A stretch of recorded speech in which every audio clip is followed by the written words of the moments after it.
Welcome to This Week in South Carolina. I'm Gavin Jackson. Thousands of people, hundreds of media, and dozens of candidates descended onto the capital city this past weekend for the state Democratic convention. As the first in the South primary, South Carolina is a key state in the 2020 election, and candidates are looking to make ground in the crowded field. Supporters and campaigns were out in full force for a huge Democratic weekend in the capital city of Columbia. South Carolinians got to hear from nearly the entire field of Democratic candidates at Congressman Jim Clyburn's world-famous fish fry, where thousands of people devoured 4,400 pounds of fried fish before hearing from 22 Democratic presidential candidates who were given a, quote, generous moment to deliver their elevator pitches. The event brought out a diverse crowd of dedicated Democrats, many of whom are focusing in on several candidates, while others remain undecided. For many in the crowd, they got to see a more personable side of candidates, or in some cases, hear from them for the first time. The state Democratic convention the next day provided a better opportunity for candidates to give more substance and convey a common message of unity, regardless of who the nominee may be. Right now in South Carolina, Joe Biden enjoys a strong lead thanks to his name recognition and time as President Barack Obama's vice president for 8 years.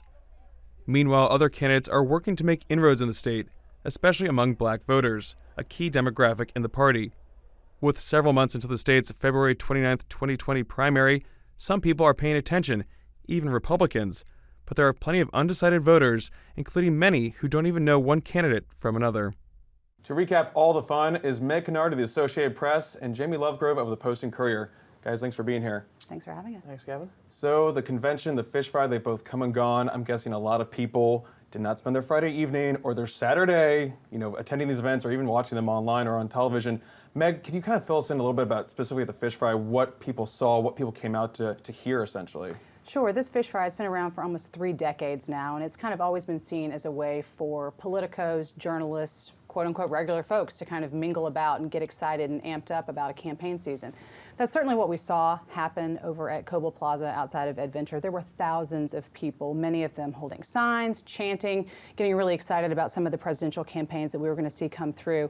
So there was a lot of buildup, and then finally we did hear from each campaign, from each candidate for a generous moment, which ended up being about a minute or two from each of them, basically giving a distilled version of their stump speech, running down some of their top issues, introducing themselves really for the first time to a lot of South Carolinians who really hadn't heard of some of these candidates before and certainly hadn't been paying as close of attention as the rest of us.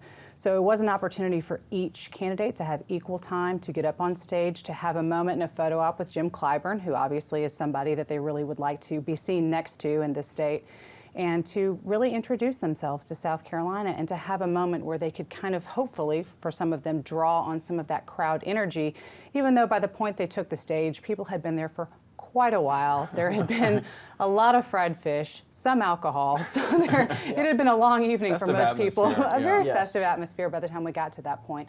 But there was a lot of good energy and a lot of excitement drumming up for the 2020 race. And Jimmy, did anyone stick out? I mean, I know we were saying you have a generous moment there, but there's a lot of low-tier candidates there too, like Meg said, kind of meeting people for the first time. Anything memorable, or was just the entire event memorable in itself? It's very hard to stand out in a moment like that with so little time to speak. And as I said before the fish fry happened, nobody remembers the fish fry for what was said unless there's some big gaffe or something like that. But, people just remember it for the opportunity for candidates to, in some ways, take a break from the stress of the campaign trail right before a stressful day at the convention and relax. There's an open bar at these, there's an opportunity for people who don't want to pay to go to the South Carolina Democratic Party's fundraising dinner beforehand to get an opportunity to be up close with these folks.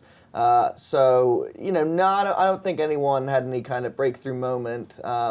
There were some supporters of several of the candidates there, and you could gauge a little bit about who, some of these generally more active voters are supporting based on some of the crowd reactions. But what the fish fry is always remembered for is that festive atmosphere you're talking about, and we did have that again this year. Yeah, the biggest essentially ever is what we're hearing. Yeah, absolutely. Many times over. Yes. But Meg, some of those themes we did hear from those candidates, did they carry over into the convention the next day in the convention hall? Some of them very much. One thing that we've heard from a lot of candidates on the trail thus far, and certainly echoed at the first fish fry as well as at the convention, is the sense of, okay, we acknowledge this is going to be a bruising primary. There are so many candidates. candidates. That will start to whittle soon. But right now, more than 20 candidates battling it out. Regardless of what happens in the primary, we need to come together as a party. We need to make defeating Donald Trump in November of 2020 our #1 top priority. That was something we did hear from several of the campaigns and candidates on both evenings and during the very long day on Saturday at the convention, is a sense of unity, of acknowledgement of this is really where we as a party need to be before we go into the general election sense of things. Many, many more months left in the primary, then more to come after that in the general election. But that's definitely something we heard from a lot of the campaigns, including Joe Biden, who, as the front runner at this point, that's something that's pretty easy for him to say, easier for him to say than some of the other campaigns of like, yeah, who cares what happens now, but we really need to see this as our #1 priority leading into what comes after this. So far, most people seem to be on that page. But there will be some of those moments of trying to really emerge and come out of and get attention from this very large field of candidates. So that messaging may start to change somewhat. Yeah, and we're taping this obviously before the debate, so we can't even weigh in on what might come from those. But of course, still having to try and differentiate yourself from such a large field. But Jamie, we did, there were some standout moments during the convention itself. Senator Kamala Harris opening with a lot of energy. We saw pops of energy throughout the day. Any memorable moments for you covering that whole day of events? A few. You mentioned Kamala Harris came in early, 10:30 in the morning, first speaker of the day, and came in with the drum line from Lower Richland High and really woke everybody up. We saw Elizabeth Warren get some significant crowd response. Later in the day, we ended with Beto O'Rourke, Cory Booker, and Joe Biden, and they all were warmly received. Beto O'Rourke came in with a very rowdy group of supporters from a bar across the road where they had been gathering beforehand. There were other standout moments, from folks you might not expect. Former Secretary Julian Castro, who has not gotten a ton of attention, even though he is a historic candidate in some ways, one of the first major Latino candidates in American history.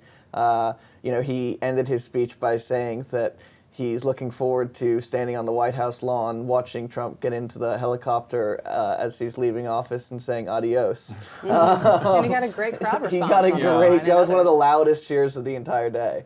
It was an opportunity in some ways for some of those candidates who have not gotten as much attention. We've seen a lot of the Harris, of the Booker, of Biden certainly, but there are 15 candidates who folks may not be as familiar with, and this was an opportunity for them to get the same 7 minutes on stage that everybody else got. But some of them, their 7 minutes were maybe not as powerful. And you said that there's crowd talking over some of these candidates. A lot of murmuring. I'm wondering, we have our top tier, we have our mid tier. Low tier, you're saying there's really not that much traction. There's some people who are actually kind of frustrated with how many candidates there were, but some of these mid-tier candidates, people with name recognition a little bit more than others, Amy Klobuchar, Kirsten Gillibrand, were they getting any recognition or any pops from the crowd, Meg, as you could determine? There was some attention. Both of those candidates you mentioned, Senators Gillibrand and Klobuchar, have been in South Carolina before, once, I think, by my count, much earlier this year. So there was an acknowledgement of, oh, okay, I recognize these names. Maybe I've seen a sign or two. I've kind of seen maybe some very basic plans from them. But not the attention, not the vibe, not the, at least from my perception, not the sense of in the room, on the ground support. Now, that's not necessarily indicative of what the rest of South Carolina looks like in terms of those candidates, or certainly the rest of the country. But at least for the perceptions of this convention as seen on television, since the whole thing, or most of it at least, was televised in some way and certainly streamed in other places, to get a sense of how these candidates are being received, that does have an effect on how other parts of the country look at them and think, okay, well, is this a quote-unquote serious candidacy or not? That's for none of us to say. But, for those candidates that maybe didn't get that thunderous applause or all of the cheers or all of the signs or the fathead stickers of Cory Booker being waved around the room, that does have an implication on perhaps how they're perceived in other places. I will say, for some of those, the kind of not secondary tier, we're not ranking these candidates, but at least in terms of polling that has been done, Senator Harris, the speech that she gave very early in the morning, that's something, that messaging of prosecuting this case against President Trump, that's something that she's been kind of trying to hit on over and over, and has basically been auditioning that messaging here in South Carolina. That's the privilege of being an early primary state. We have seen her a lot, as we've seen some of these other campaigns. So she got a lot of response from that. And some people in that room, it might have been the second or third time they had heard that. But, you know, kind of seeing those tier of candidates really building on that messaging and hearing what works and what doesn't and building on those other parts, that was definitely part of Saturday as well. We did see, you know, a couple candidates try to think outside the box visually on stage as well. Bernie Sanders in the morning came out with several African-American surrogates, lawmakers, other supporters of his that were behind him on stage, which was clearly, you know, intended to demonstrate that he who did not do very well in South Carolina in 2016, largely viewed because of a lack of outreach to black voters, that he's trying to do better at that this time. We've seen that for months now, but that was a very direct signal that he's working on that. And then we mentioned Beto O'Rourke later in the day.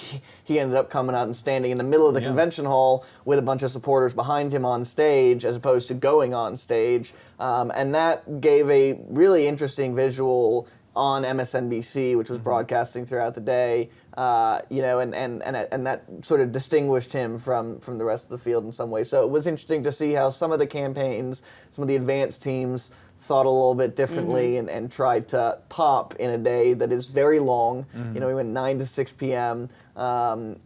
People were getting a little tired, and you have to bring something different if you're going to shake things up a little bit. Jamie, I want to stick with you and just talk about the crowd there. Obviously, there's a lot of party people there, literally, because they are, you know, doing a lot of the party business as well. Was it indicative? Did you see any demographics that you can speak to? Was it young, old? Was it a big mix? I mean, how can you describe it? And of course, again, these are a lot of people that are tied to these campaigns or tied to the state party at local levels. There were certainly a lot of supporters of various campaigns, and as you say, there are a lot of county party officials, you know, county party chairmen or executive committee men are all there. These are the folks who are the most active in South Carolina politics, and they really are not necessarily reflective of your average voter who generally is not tuned in at this point, probably won't tune in until much, much closer to the primary election. But, you know, those people are helpful because those are the types of people that will go out and volunteer for your campaign, go and knock on doors, go and phone bank. So they do matter. You know, there were folks supporting all kinds of candidates there, and there were people. Yang was there too. Yeah, the Yang Gang for Andrew Yang. You know, something you don't expect.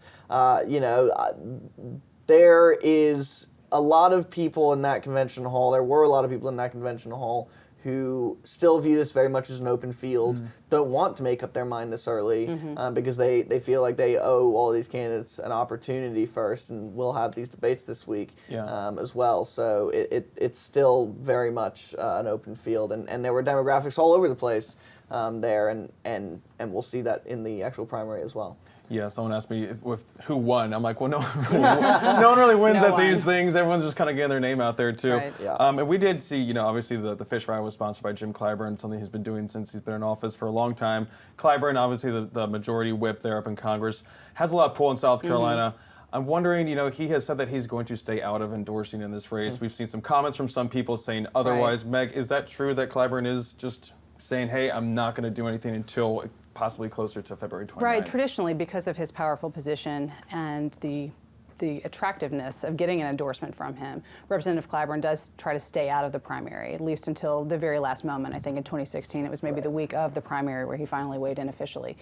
There has been a lot more conversation this go around than I can seem to recall in recent primaries past in terms of him speaking out and giving his opinion or maybe pointers to some of the campaigns. Recently having a little bit of a public going back and forth with Bakari Sellers over Senator Harris, whom Bakari is backing this time. So I would imagine that Representative Clyburn is going to officially stay out for a while. He will make an endorsement. He will come out at some point and say, okay, this is the person I think perhaps best represents South Carolina, and along the lines of what Democrats across the country are saying, this is the person I believe best positioned to defeat President Trump in November of 2020.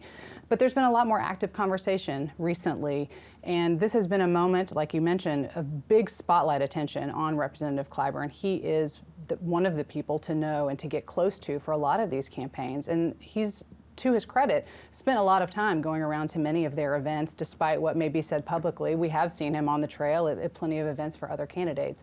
So that is certainly something that we're all going to be watching, and the campaigns will be watching very closely. And Jamie, just to this, I mean, Clyburn coming to the aid of Joe Biden, former Vice President Joe Biden, about comments about, the crime bill and his stance on that, his support of that. And then most recently about the segregationist comments that Biden made, saying that he worked with them in the past. And, they never called me boy, they called me son, which, it's different context for that quote.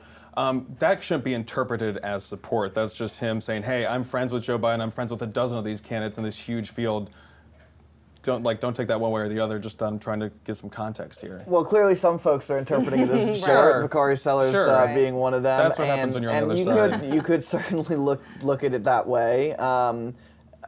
He is not the only one. There are several other members of the Congressional Black Caucus who came out in defense of Joe Biden over that issue. And, it seemed like the narrative coming out of this weekend was that most voters did not really care about it. Not much side conversation about any of that. No, yeah, it may matter to some, but for the most part, it did not seem to make much of a difference. But, you mentioned, somebody asking who won this weekend. In a lot of ways, I would say Jim Clyburn and the South Carolina Democratic Party. And, I wrote that in my story of the recap of the weekend. I mean, they had a lot of pressure on them. They are not used to this type of thing. This is, of course, a state that has been, historically conservative, Republican-dominated for several years now.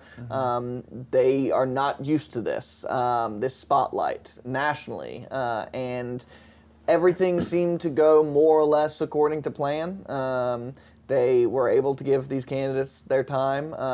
They were able to handle these massive crowds. It was a good boost for the Columbia economy, I'm sure, as well.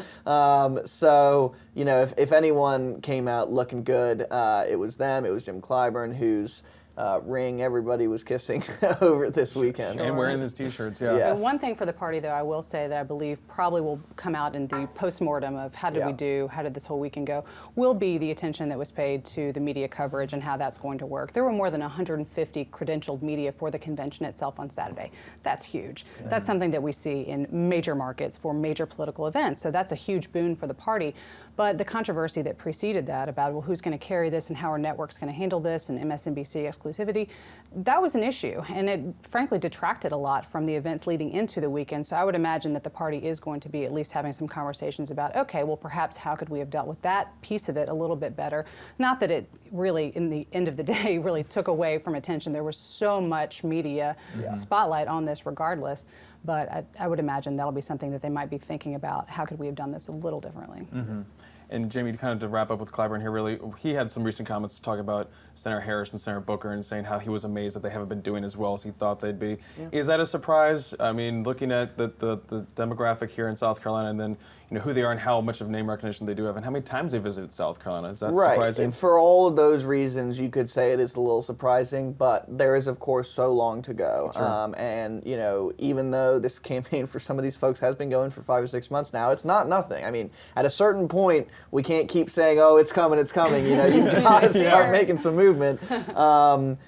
They are setting up really effective ground games around the state. That's the kind of thing that pays off later down the road. You need to have that infrastructure ready to go, ready to capitalize as we do get closer to the primary. I imagine that the two of those folks are some of the ones who are most primed to emerge later. It has been a little surprising that they did not come out right of the boat as front runners here. We knew from day one that Joe Biden would have a significant head start, but it has been surprising that they have maybe not gotten a little closer to him early. But we've talked about this before, but there are large swaths of South Carolina that are rural voters. As we've also talked about, a lot of folks are not tuning into the primary. They're not necessarily watching cable news. They're definitely not on Twitter. Twitter's not real life. And if you're going to convince those folks whose default choice may be Joe Biden, you have to go to their door and you have to convince them why there is another option here. And you have to also convince them the thing that we keep hearing about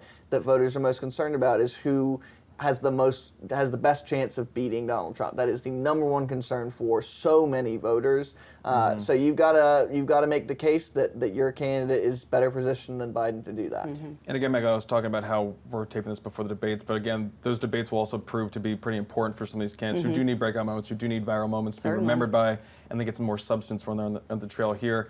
I had Gibbs Knotts in touch, all 2 professors, political science professors, on the show recently, and Gibbs was talking about how African-American candidates, Jesse Jackson, Al Sharpton, Barack Obama, fare very well in South Carolina. Do you think some of these candidates are maybe banking on the fact that, hey, it's still a long way away, I can still build this momentum, get some bumps as we go along, and know that people, will still kind of maybe rally towards me just because of my background and who I am? Sure, absolutely. The last thing that campaigns really want to be looking to do is peak right now. Right. Our primary, Not high school.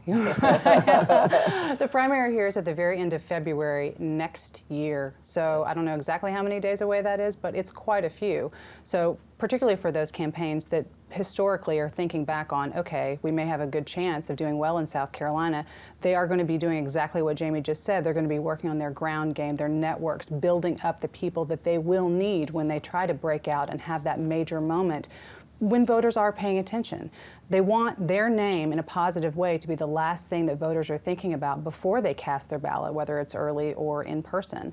So they've got a long way to go between now and then. And aside from wanting to stay out of the limelight in a negative way, they also just want to maintain a consistency of positivity in voters' minds, maybe not in the back of the mind, but maybe somewhere in the middle, so then they can hopefully launch themselves into the front of it when voters are actually going in to press that button to cast their ballots. Like we said, we're a long ways away, but we already have some initial polling numbers that come out. We all have mixed feelings about polls. Sure. I don't need to go into my poll rant right now. But the Post and Courier, Jamie, your newspaper came out with some numbers that show Biden with the clear lead still at 37%, Warren at 17%, Mayor Pete Buttigieg at 11%, and Harris is tied with Sanders at 9%, Booker trailing at 5%. We did see some movement there. What does this mean, and does it matter this far out, or is it good news if you're in the Warren campaign, the Mayor Pete campaign, but no big deal if you're Joe Biden? Yeah, I mean, I certainly would not worry if I was one of those lower campaigns who have not broken out yet. As we say, we have so much time, and polls are polls, and they're going to keep coming, and they will give us some measure. It is certainly a positive sign for the Warren campaign that she's having this breakout, but I think it tends to come a lot from the national narrative. She's been getting a lot of national attention. She's been getting Time magazine covers and a lot of cable news coverage, and that does tend to seep into the state level as well. She also clearly seems to be taking some votes away from Bernie Sanders supporters, and we've seen that dynamic play out for several weeks, months now, and I expect that dynamic will continue. So there's some of the more progressive voters in the Democratic Party having another option this time around when Bernie Sanders was their only option in 2016. So I would not worry about it yet. The top line, of course, is that Biden does maintain that healthy advantage, and the question for all the candidates at the end of the day is less about who's going to tinker around the edges with each other and more how can they chip into that, because Biden's lead is going to be the question at the end of the day. You want to win South Carolina. Yes, there is some delegate breakdown. You can get some delegates by coming second, third, but you obviously want to start taking down the front runner at some point here. Yeah, we have a few minutes left, but I know one of the big takeaways was that people voted for, or they support Biden because they believe he can beat Donald Trump, and then other people were kind of against Biden because they want new leadership. They want someone who's younger, a little bit more progressive. Meg, want to talk about the poll the Associated Press came out with, the NORC, Center for Public Affairs Research, and AP came out with, showing that Democrats really aren't that tuned in yet. Nope. Is that a surprise? No, I would see that as a surprise. I think it was roughly 2/3 of Democrats said that they really weren't paying attention to this, that they may know kind of who's running, sort of, but not really be thinking about it in terms of who's going to get my support. Wow, how can I start to formulate this? One thing overwhelmingly that AP and NRC found in that poll, though, is exactly what you just hit on, the importance of experience. I think it was nearly 3/4 of respondents said that they did view experience as very important in this race. Now, that's not necessarily just saying, okay, well, yeah, so now we'll all support Joe Biden, because he's not the only experienced candidate. He's just perhaps the only one that's been on a national level ticket in recent memory. So the long and short takeaway from all of that is exactly what we've been hitting on over and over and over, that it still is very early, that Democrats are aware that there's a campaign going on clearly and that there are a lot of people competing for the nomination. But aside from that, they're not really taking into a serious frame of mind, okay, whom am I going to support? Whom do I like best?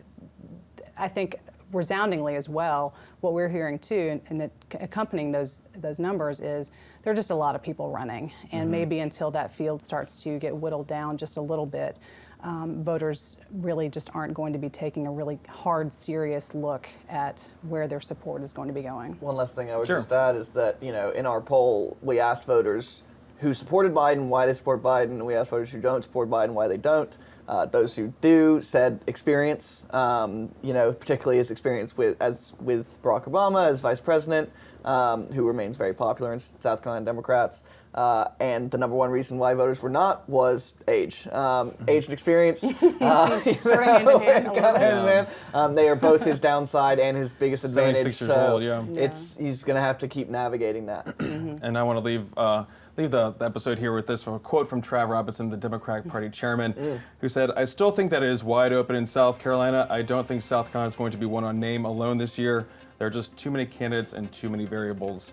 So kind of what we're talking about here, there's a lot to see. There's a lot still that remains to be seen. Debates also in the offing, and people will be dropping out, but they'll still be coming to South Carolina too. So a lot to stay in tune for, and that's why we got to follow Jamie Lovegrove and Meg Kinnard. Thank you guys both for joining us this week. Sure, thank you. And also check out the South Carolina Lead, a political podcast that can be found on your podcast app on any mobile device. Each week I recap the weekly political news with reporters who cover it, like these two. From the Kennedy Greenhouse studio on the campus of the University of South Carolina, I'm Gavin Jackson. Have a happy 4th of July.